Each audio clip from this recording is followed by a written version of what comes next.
Going to Fort Collins, obviously, this week, going to be a tough game. No doubt, and they're a terrific team, and they've shown it. It's just the season and basketball is a funny thing. I mean, it's such a fine line between their record could be 20-9, so that just with although they stacked up close game after close game, but they show them the ceiling of where they can be. I mean, they beat St. Mary's at St. Mary's. They're a really, really good team, and we played great against them here. Made some shots, that kind of thing. So we know, our guys know, and that's. But I think you don't want to become immune to it, or just because we say it every game and it's real every game of like, well, anybody can beat anybody. It's true, and we've seen it up close. So what you do with that information is you have to be ready to somehow play at your best or close to your best to be able to go on the road and get this done. This time of year, I mean, everyone's like, it seems like sometimes losses now maybe get more impact or a win because then like November, because everyone's putting the bracket together and all this stuff. But you see like New Mexico, go lose, and then you see Utah State obviously go there. And I mean, not to say Colorado State's not good, but I guess from the outside, people expect you to go win that game, not knowing how hard it. I guess this time of year though, when every game you just want to avoid the bad loss, I guess, or just no, you can't approach things that way because that's a change of thinking, and that's not how we attack games. Yeah. You go to win. You go to play your best. You go to play together with joy, with passion, with, and if you start playing the other way, it's like, it's like you on the golf course where you're like, okay, you're gonna break. I'm not with you. I'm gonna break 100. I can, and you start playing those last holes. Like, dang it, I got a triple on that last hole because I started. You can't play that way, and but you have to, you have to be aware that thinking is put on these guys, and it's put on teams like Iran and the ones that can stay with their blinders on and keep doing what they do and keep doing, what we do at a high level, and not judge ourselves by the competition or the prior game, or sometimes things are masked because you made some shots, or because you got to do the things you got to do to go out on the road and get that done, and that's what we'll address today and tomorrow, and to get ready for Wednesday. I know that a lot of teams different from last year, and some are the same. Did anything you gained as a coach, or maybe the four that are back, gain from successfully navigating a run at the end of the season last year, where you had tough game after tough game that you could apply this year? Yeah, I think, like I said, I think we did the best job of any team I've had of compartmentalizing what we have to do and what our job is, and like, we've referred to it as staying in the moment or that kind of thing, because if you look at the daunting task in front, there's a lot of, on our schedule, there's none where you go, oh, that should be easy, or we can play right through that game. That doesn't exist, and so I think that's the first thing you could take away from last year's team, is how we did such a good job of that, and that's what that's what this game is going to take, is the complete focus on what we have to do to prep first of all, and then because they've had 8 days to prep. Last time it was 7. I don't know how that happens twice when you play one team and they have 15 days to prep for you. Like, well, that's with good coaches and good players. That's that keeps you up at night. Right down the home stretch of the season, in terms of maybe an individual accolade, where do you think Tyson might stack up in terms of making a run at Mountain West Player of the Year or being a first team or any of that stuff? He's right there. My criteria always is maybe different than media's or fans, or but when I say mine, maybe just coaches' criteria, because to the victors go the spoils. The teams that are in the top, I've always thought, deserve those awards. Every bad team has a leading scorer, and I'm not just in the league, all over the country. So it doesn't mean there can't be a all-league player, all those kind of things, because there's some good players, no doubt. But yeah, we're in contention, and he's one of our best, and so yeah, you gotta think that he should be, and he's worthy of it in my book. That's for sure. On a granular level, can you explain what he does in the post? That On a what level? granular? Did I say that? Oh, okay. No, I like that word. That's good. Like if you're looking at a microscope, kind yeah, of. yeah. Yes. What does he do in the post that just frees him up for baskets? Every I love coaching post players, and that was my specialty, kind of, I guess, at the end of my last 6-7 years at Gonzaga, and I loved it because post players they seem like you can make way more of an impact with them than you can guards. Guards think they have everything figured out, and but post players are hungry to learn, and you can teach them a lot of things, and there's a lot of technique involved, a lot of footwork involved, a lot of specific things like that. And I think it starts with you have to have a patience and a poise in the patience and a poise in the post. I always say it's like it's kind of like giving a speech when you're in the speech class when you're young. You got to give a 5-minute speech. You got to slow down, go slow, and you give the speech, and you're like, I went slow, right? How long was it? 2 minutes. Post players, when you first get them, they're like in a hurry. And when you look at the veterans post players that we have, it always seems like, oh, they're just in rhythm, they go slow, and the ones that aren't at that level yet are too sped up.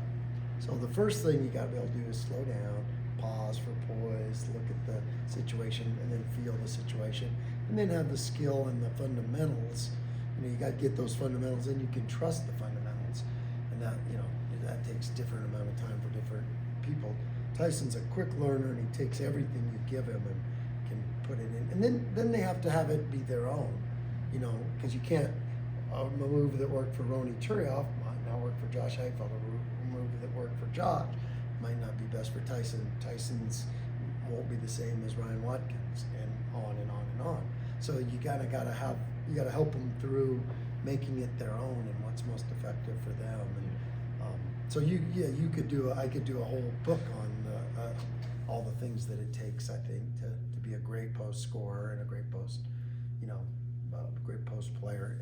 And Tyson certainly headed that way, no doubt about it. He played in the post a good amount last year, but Lawton obviously took up a ton of space. Did he have all these moves and all of this last year, or did you kind of spend the No, it's just been developments, Okay. gradually development. And he had a good base. He had a great high school coach, and he worked with Dan. Dan knows all the guard stuff. I think Dan really helped him with the 3-point shot. Dick Al, that is. And so I think he's had good coaching all the way through, no doubt.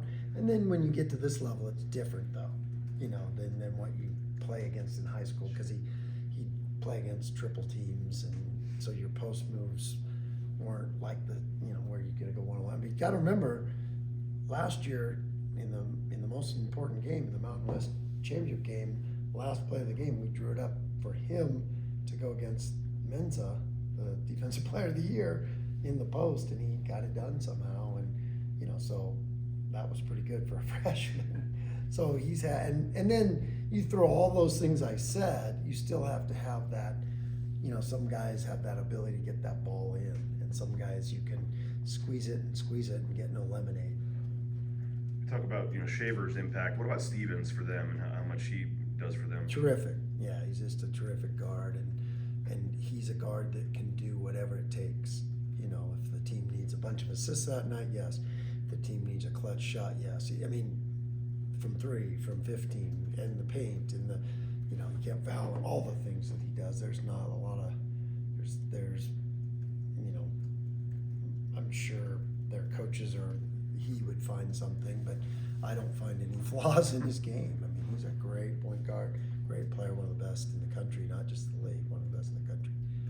You're joking around, actually not really joking around, but when it comes to Marcus and you load management or whatever, but when we're leaving the court after the game the other day, he's out there getting up shots. When you're injured, sometimes you might not be able to practice full and practice contact and stuff, maybe he can shoot more. And obviously shot well the other night. Is Yeah. there anything to that, or? Yeah, well, that's always a good sign this time of year, that guys still want to be in the gym, and guys that, like when we come to practice today, these guys will be excited, ready to go, and that means we've managed it from our point pretty good as far as wanting them, things are going well, they want to be here, they're excited to see each other, the weight room was great today, so not just you talking about Marcus specifically, but that's a great sign for our team. You go to a lot of these gyms, I bet, and practice is over, and you look around, not one person will be in there, not with our guys are still going, and excited to be together, excited to play together, all those kind of things, and that's one of the most important factors in what a team can do. There's obviously a lot of other factors, but that's a big one. The one game ahead, one game at a time, not focused past that. Is that harder or easier this time of year when you do know that March is only a couple weeks away? I think it becomes harder and harder, and especially because, I was talking today about this, that you look at what the world talks about right now and what you guys have talked about, and it's been about March, and it's been about the NCAA tournament. And well, we have we're competing for a league title. I mean, that still matters, but to the world, it's shifted in college basketball where the talk is so that's lost something. It's weird. It's a new, I don't know if it's a new phenomenon, but it seems like it's completely shifted that way, and the competition in the league to us is really important. So sort of building on that, you got the double last year. You value winning an 18-game regular season more than a 3-game tournament? Oh, absolutely. The body of work for, and that, again, I mean, my knee-jerk reaction is yes, but modern era is, they're in the tournament, that's why it's kind of backwards how it's awarded that way. And, especially in a league like ours, that the champion should be not protected, but rewarded more. I mean, there's something to doing it over 3 months in the course of a year, and grinding, and that's hard to do. And, but yet you can get hot for 3 days, or boom, and everyone like, oh, what a great year. Really? Or was it 3 great, caught lightning in a bottle, and that happens. And so the grind of the season matters. If it didn't matter, we got 12,000 people showing up for our games to watch this over and over and over again, all that stuff, that we want to be able to be consistent and keep playing good through the whole year. And but maybe that's antiquated thinking in some people's eyes, and people see it differently now, because it's so much is put on the tournament and getting to the tournament and doing that and making the run, all that stuff, which is the consistency. It's a lot harder to be that consistent team that's fighting for a championship every year than to once in a while catch lightning in a bottle. How good is, I know we saw some last year, but Marcus Shaver's step back, he pulled it out more than a few times last night, in the game on Saturday. How good is his step back? He's one of the best shooters I've ever coached, no doubt. When somebody asked me that, he was right there in the top, and that's what gets me excited. Him and Tyson, their numbers aren't where they're going to be at the end of the year, and that's exciting. Last year, you could run him off screens and stuff like that. This year he's got to create his own space. Yeah. So not necessarily to be good at something like that. Yeah, So he can't get it and he over can, and that's, you look at a lot of his greatest shots and game winners and stuff have been ball in hand, not just catch and shoot. Or some guys have to be catch and shoot guys. Other guys can do that. Some guys, it throws them off rhythm if you have to do that. He's terrific at that, and that's a nice thing to be able to do, because then you can keep it simpler. How do you think he's done with the point guard part of it? I think he's been amazing, and he's grown as a player, and it's going to help him in the long run. It's helping this team. You watch some of those passes he had last time against Colorado State, and the pocket passes to Ty. I think I even commented they were like Stockton and Malone a little bit in that little stretch, and he's become an amazing point guard, and that coupled with his shooting. So it's going to come together, and all of it and when it does, look out. I mean, it just seems like anytime he wanted to get to the rim, he can, Yeah. and he can do the step back or get a shot anytime he wants. Yep. But sometimes he may even be wide open, but he'll pass it up for a guy. I mean, Yeah. is that a tough? Yeah. You can get your shot whenever you want, pick and choose. No doubt. And I want him, because he's such a great shooter, such a good scorer, I didn't want him to lose that part. So it's taken a lot of coaching and a lot of him being coachable and wanting to know how to and get better. And, you know, we've watched certain clips of different pro point guards that have gotten good at it, that play like they're 30, 35 years old, but still score. There's a lot of great examples of that in the league. And so we've studied film on that, showed him some of that, and he's amazing. He can pick up on stuff quickly and like, oh, that's what you mean by. So when he watches video, that stuff, I think it really helps him. This may be a weird question, I mean, because you obviously have a lot of talented players, but do you sometimes wish you would shoot more? Oh, there's been a lot of times, no doubt, because I trust it so much, absolutely.